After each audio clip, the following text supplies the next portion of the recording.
Hello यो भोलेको तरकारी टिपेर आएँ साथीहरू। यहाँ यो चाहिँ अर्ग्यानिक तरकारी हो। हाम्रो यहाँ चाहिँ टन्नै पाउँछ।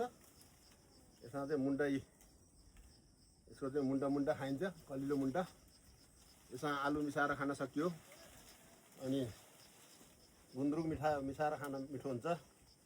आलु गुन्द्रुक भोले एकदम तातिलो तरकारी मध्ये यो चाहिँ जहाँ पाए त्यही पाउँदैन हैन। मिठो खालको तरकारी हो। लैजा चिर्न त छिर्यो, कताबाट छिर्नु समस्या हो।